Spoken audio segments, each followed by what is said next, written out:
Okay, good morning, Rabbi Say. We've been talking, last week I think we talked about Rabbi Kveger a little bit, and Bikkur Chelam Yidei Shliach, and some of the shilas related to Rabbi Kveger's Hanhaga.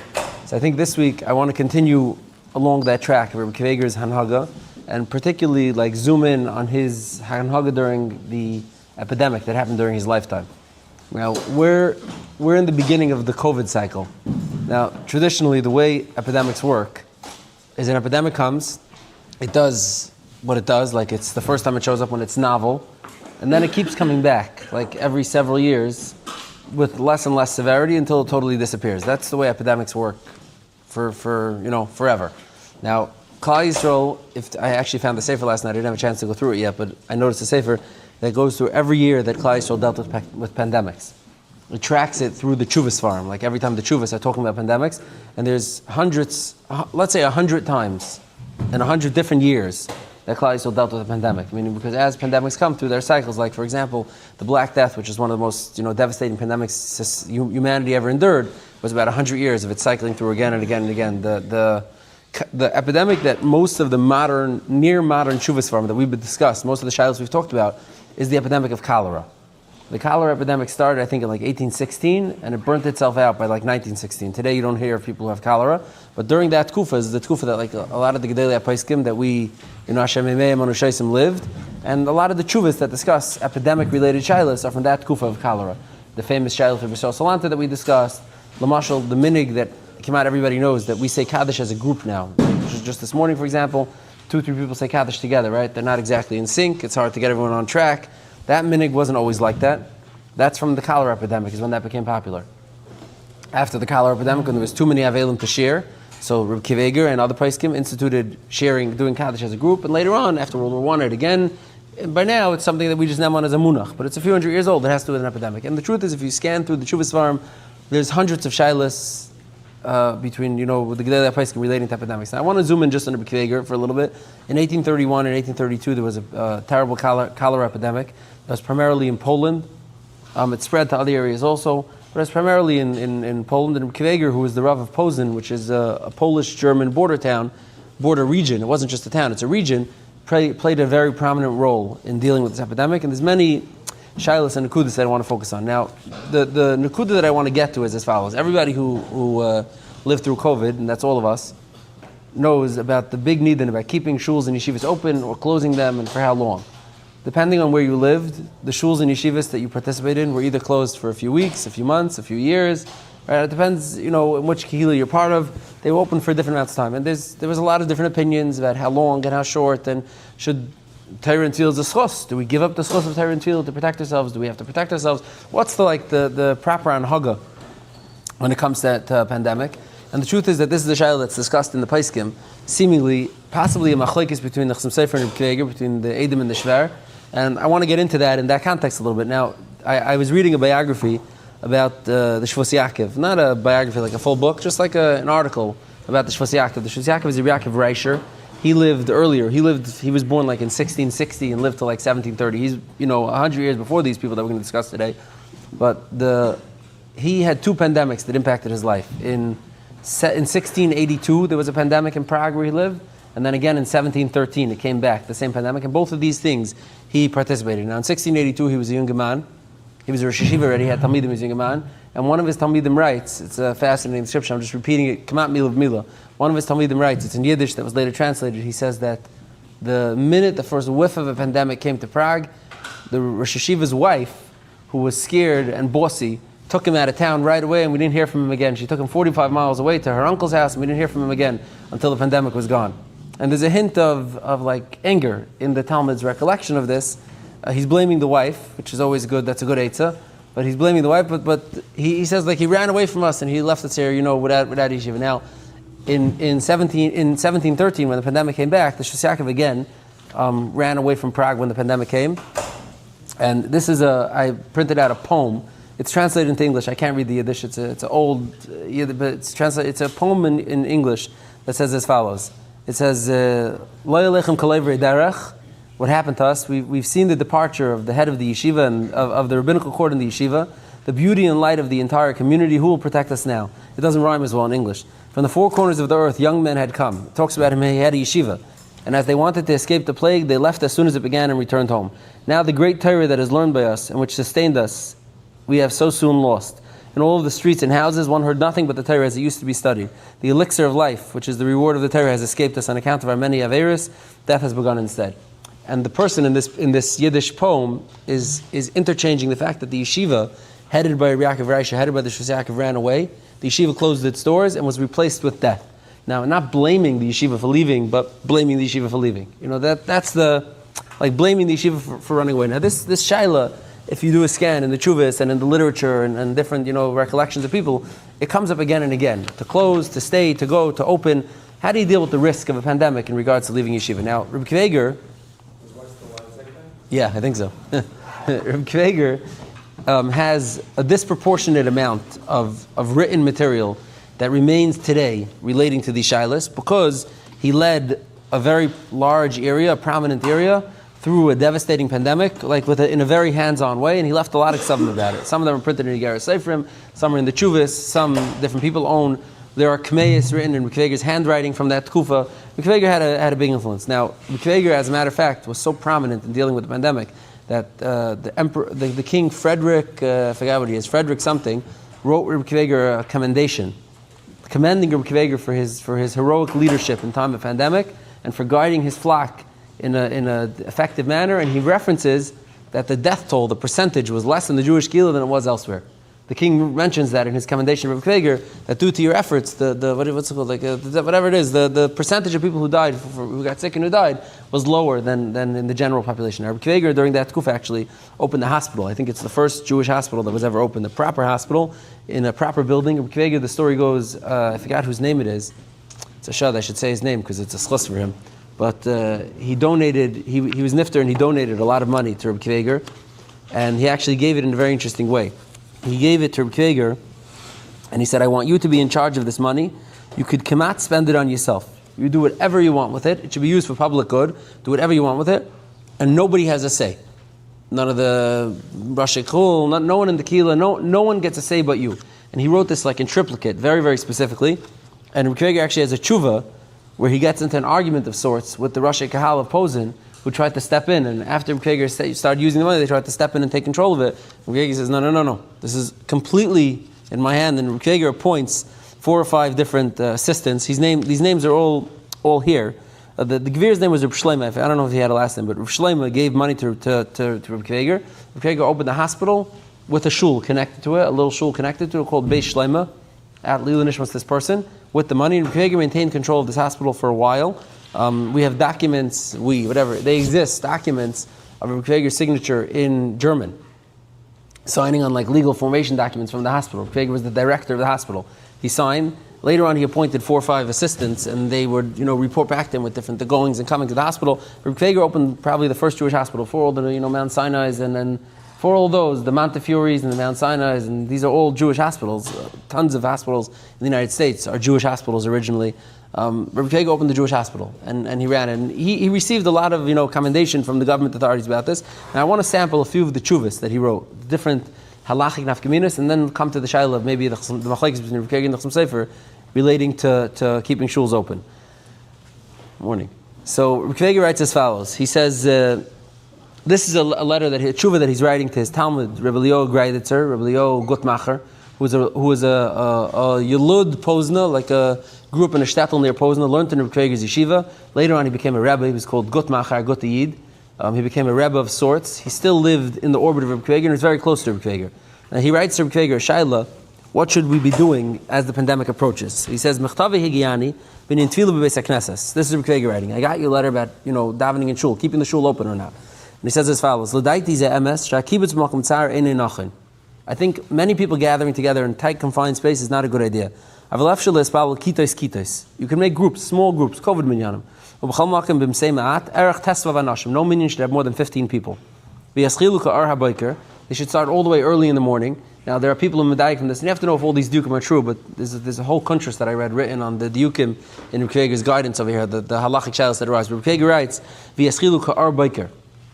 Now, we normally don't daven shachris before nates, but Kaidua, this thing called the Tarach Minyan, and people have to get to work. In the olden days, when people had to travel to Manhattan, it was much more common. It was very common to have a Tarach Minyan. Today, people, the Lakewood work schedule is not mechayev quite as much. But back in the day, there was a Tarach Minyan. A lot of people used to do it. You daven earlier.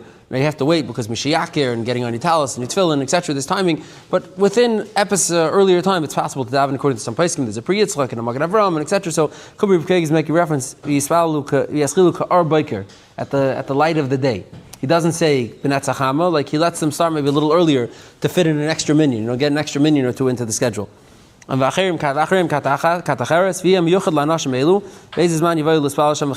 should be designated times. You get a slot when you can come up to Tavan Shachas, when you come to Tavan Mincha. It's not, free for all, because then it becomes dangerous. Then he says, he says, say some Tehillim, you could choose. He tells him, I trust you could choose the Richtige Kapitlach, and Taka, the Minhagim in various different areas, is to say different Kapitlach in the times of plague. There are different Messiahs in which Kapitlach to say, but Rukheger says, you choose what you want. Then stick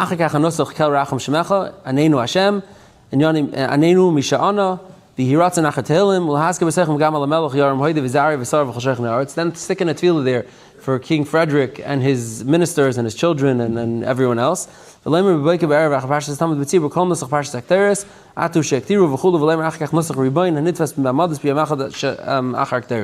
this little paragraph, Gregor crafts like a bencher of sorts, what they should say twice a day. Now, Pitam Akteris is an alta skula to say during Shas Magefa. Really comes from the Zerah Kaddish in several places mentions that B'Shas Magefa people would say Pitam Akteris, and that would be the elixir that would stand against the plague. And Ukreger includes Pitam Akteris in his say that tefillah over here. Now, then he continues on, and he says V'lachosh. Now, some people, I'm just mentioning briefly the error that people have. Ukreger seems to mention over here saying Tehillim Balayla, which according to some is not advisable. It's not something, some people don't do it. Now some do, some don't, but Kagan mentions that by Yoim Balayla, they should say the Seder Tehillim. So again he's saying Seder Tehillim at night, which is maybe not so pashut. Then he says, and here comes the crowd control rules. He says, be very cautious, there shouldn't be too many people. And this is a Merid Kiddush, people don't know this. He says, maybe bring a police officer. Meaning maybe involve the government in enforcing the rabbi's social distancing rules. I could see that being how people would react today even.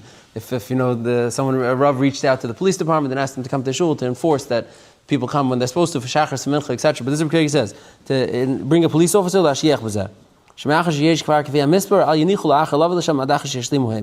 once it reaches the amount, once the thing, you don't let anybody else come in. Then Rebbe Kager talks about some medical care. And he talks about preparing doctors and medicines and hospitals for people who are just showing the first earliest symptoms of the disease. Even the tiniest symptom of the disease, run to the doctor, get it taken care of, get it fixed. Rebbe writes. Then he talks about rather some interesting things. He says that he found in an old book. He doesn't say where he found this, but he found in an old book certain foods that are good to eat and certain foods that are not good. He says, be very careful not to become cold. Flannel chagur ala beten, like layers. He's talking they should wear shirts over their stomachs so they shouldn't get cold. Don't eat food that's almost spoiled. Ubiyichud gurkin. Don't eat pickles. Ulamayit bachilas peiris v'dagim, not too much fish or fruit. V'shia shecher, not beer. Shalechal aseva v'tavyoyse lechal pam harbis, a bunch of small meals instead of a big meal. Chol pam shlev meruba. It's like very specific instructions about eating, and then he brings a skula that he found about eating mustard seeds. The person eats a certain amount of mustard seeds every day. That'll be a skula not to get sick with cholera. This is the takanas that he brings, and then it's reinforced by a letter that was put out by his Bezdin with 17 bulletins.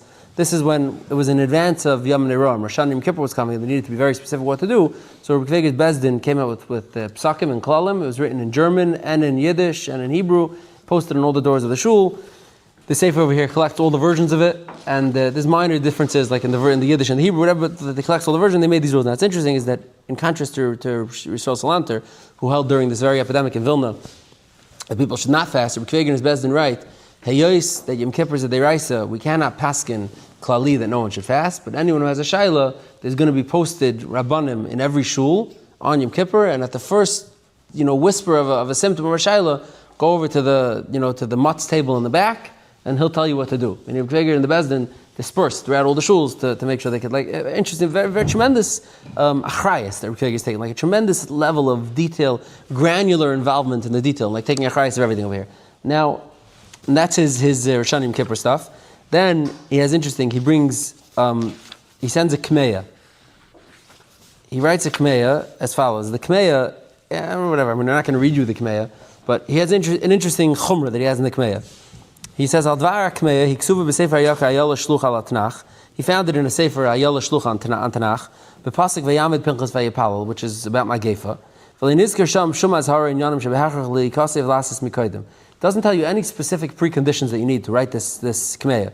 It doesn't have to be dafka sefer Talmud Chacham. V'nusach hakmeya yiyeh mishiyeh oiseh pulasei. L'zel l'daitiyem b'zeh mechas shem b'zeh hakdoshim shem b'zeh inyan hashpa. Fine.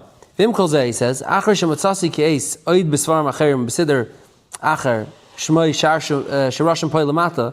I found a shtickle better nusach of this kmeya. I found one that doesn't have Shem Hashem in it. The daiti livcha yosef b'zeh shal pi seder ayala shluchim is daman oisi is yud ke b'yachad ateva achas. The letters yud ke end up near each other in the other version. I like this version better. Of nusach lamata enikin to use this version better. So Reb is writing about a kmeya that he must have suggested earlier already, that he found a better version of, and he's correcting it that he would rather the kmeya be in a version that doesn't have Shem Hashem. Now, in this sefer over here, which is written by an ear enikel of Reb Kiva, he writes, he has like newspaper clippings, that this kmeya that Reb Kiva suggested became so popular that Goyim used to buy it also. Reb Kiva writes, you don't need any special preconditions, it's just take a piece of cloth, you write the oisius in this surah, and he says anyone who had a store, very similar to like Reb Shaila pictures, anyone who had a store and they wanted to be able to attract customers during the time of the Magefa would get one of these kmeyas and they would hang it up on the wall, like this is a kmeya establishment. And he says Goyim, who did business with Yidden, which is very common, he says, in inns and different places where Jews would stay or purchase things, would make sure to get a hold of these kmeis. And the reason why he says it became so famous was the Goyim would advertise in the local papers, come buy beer from Stefan's shop, and it's kmeya approved, with the picture of Reb Kiva's kmeya. Like this was this plague lasted for a while. This is the kmeya was so widely dispersed that it even attracted Goyim like that. And Reb Kiva, there's some kisvayadis actually of these kmeyas that remain. Some of the chuvas of Reb Kiva about saying Kaddish, which we spoke about. And the end of this collection is actually a chuva from the Chasam Sofer to Reb Kiva, writing to him that he knows of, I forgot which city it is, that was struck terribly by this plague, by the Magefa.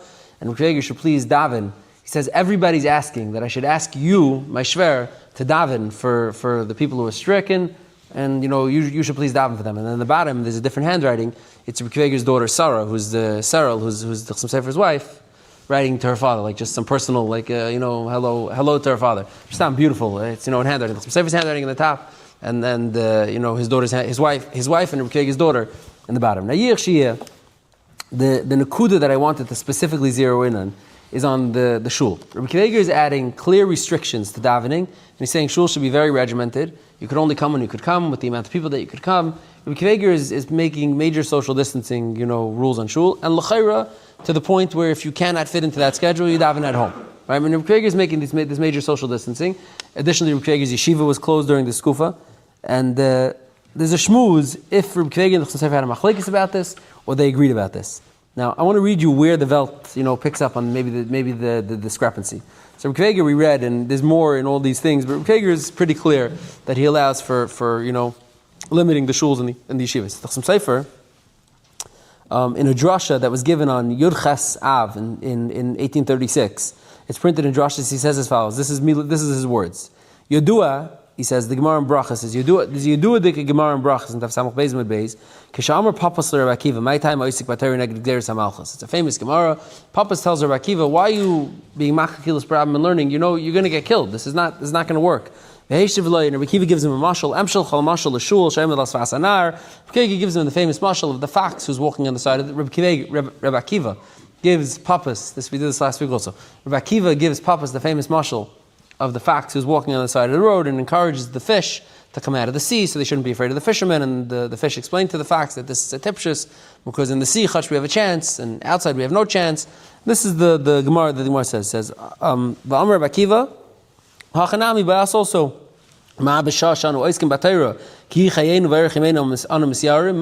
while we're learning Torah and being Isaac, which is we're afraid of the Romans, if we're going to shut down the yeshiva and stop learning because we're afraid we're going to be even worse straits. He says, this is the same as now by us, by the Magefer, the Chasam Sofer writes. As long as the yeshivas exist, as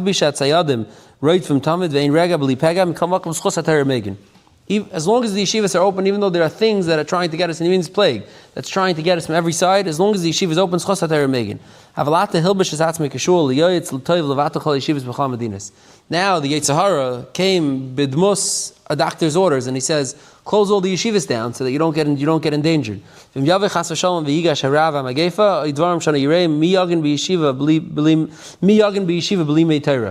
If the Magefa will taka come and will arrive and will damage us, who's going to protect us if not the yeshiva?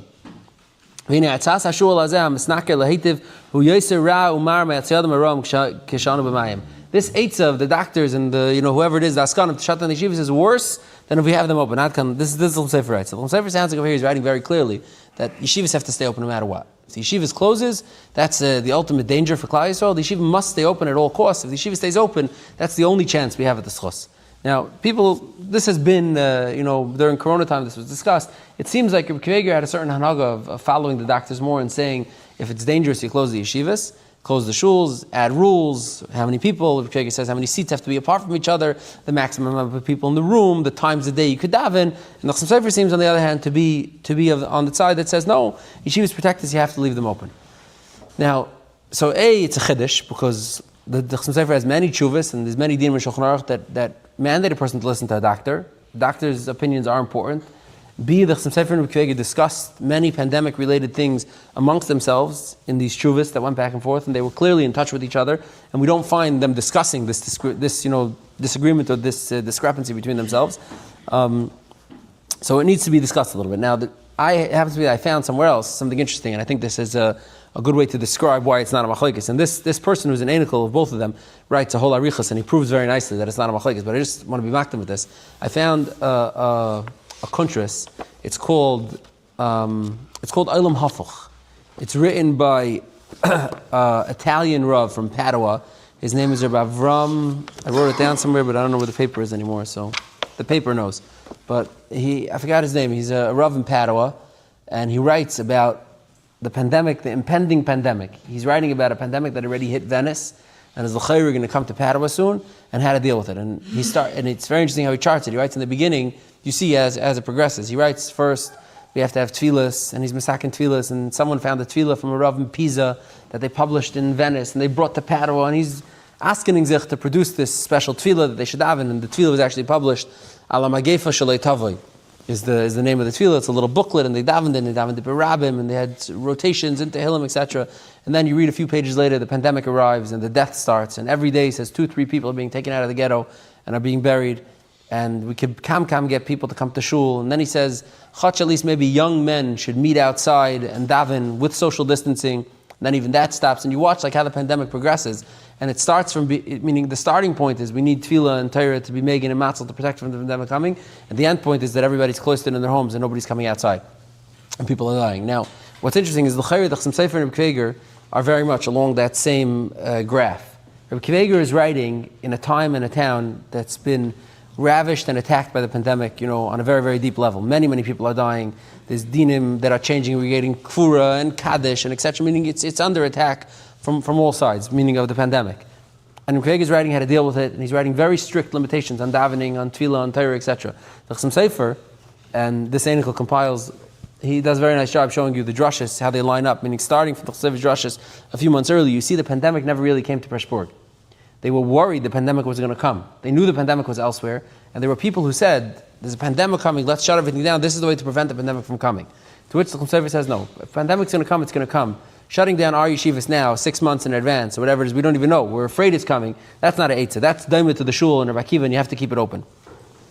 And later on, the Chasam Sofer writes that Baruch Hashem saved us, and the town of Preshburg was never really hit, and we didn't really get such a pandemic. Only mamash, a smattering of people who came from other places had symptoms, and maybe 1 or 2 of them died, but came out, nothing happened to us. And Chasam Sofer actually helps raising money for towns that were hit much, much harder. And that letter that I quoted earlier, when he's writing to Reb Kiva, he's writing to help a town that was ravished by the pandemic, and he's writing to Reb Kiva, what can we do for this town? We have to daven for them, we have to work on helping them, etc. Now, Sefer himself, in his town, was never really struck by the pandemic. So, as a early warning system, meaning to protect, I'll call tzara shalei tavi, the Sefer saying, daven, learn, keep everything open. Once the pandemic comes, that's Reb Kiva, that's when it switches to Reb Kiva's psak, and Reb Kiva is limiting, in great detail, Reb Kiva is limiting the public gatherings. Now, you have to be a shlikul baki in Drush Some Sefer, of which I am mamish not, but he brings, all the different drushes that the Sefer gave, leading up to that, with the dates and the times, and you see that it never really came. They were worried it was coming, and then when it passed, they gave Haidah that it didn't come. So, it's a very different situation that the Sefer is writing in than Reb Kiva is writing in. Now, I'll just end with this. There's a tshuva from the Ramah, a fascinating tshuva, that's zugestellt to this need, and you have to know what to do with it. The Ramah's tshuva is in Siman Chaf, and he has as follows. The shaila is like this. I'll read you the shaila and then we'll skip to the end. He says, shaila, Reuven shehisker beis l'Shimon. Reuven rented his house out to Shimon, Lizman echad she'ider etzla b'beisei. He could live in the house. V'nigmar kinyan aschiris minig ha'ir, shlo yachal nem yachal achzer. And they did the kinyan on the rental. However, it's normally done in that shtat in a way that you can't be chayzer. The Kaidim Knisas Shimon Lebayis, before Shimon had a chance to move into the house, Chalsa Ishes Shimon, Chayli Hakadachas Shekairin, Gel Zubit B'Lashon Ashkenaz. She fell ill with this illness. Now, what exactly this illness is not so clear, but it's catchy. It's a pandemic type illness. When Shimon wanted to move into his apartment, now this is an apartment house, meaning Shimon's going to move into Reuven's. Reuven has a house, he has a few extra bedrooms, he's renting them out to Shimon, and before Shimon can move in, they did all the kinyanim, they closed the deal. Before Shimon can move in, Shimon's wife becomes very ill. So Reuven ma'akav lav ba'imrim, I didn't rent you my house, you can bring your sick wife in here. It's a chayli that can be it's catchy, it's a chayli it's a catchy illness. I didn't rent you my house to bring in an ill person with a catchy illness. But they didn't want to accept him. And the shaila the Ramah wants to know, they're asking the Ramah is, what's the din?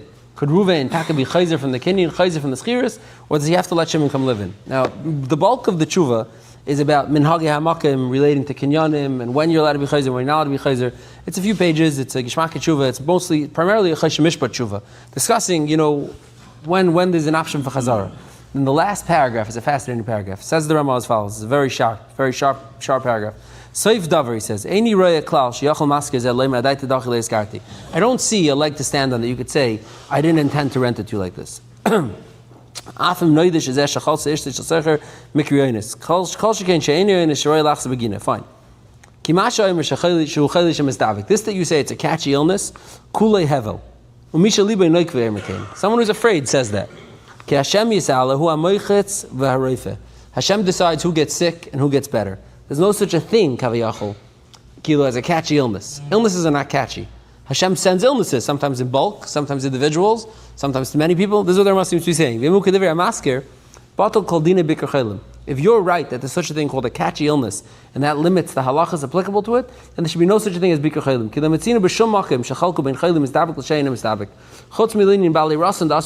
There's only one time in Shas that you find something that we stay away from, that's Bali Rasan, and obviously that's something different, but in general, in Metzinu, such a chaylim between something that's catchy or not catchy. And the Torah says you have to be doing bikkur chaylim. Fine. Rak b'chayli nichve, fine. Abashar chayli la'amrin and hachim. V'kol shegem benid nidan. The chayli zeh shchiach machmas iposh ha'avir ha'noig b'irahu. It continues on. The point is that that's a very, very critical and sharp line that the Ramah is saying. The Ramah says there's no such a thing as a chayli mistabek. It's Hashem decides who gets it, and therefore, if there'd be such a thing, bikkur chaylim be out the window. How do you do bikkur chaylim?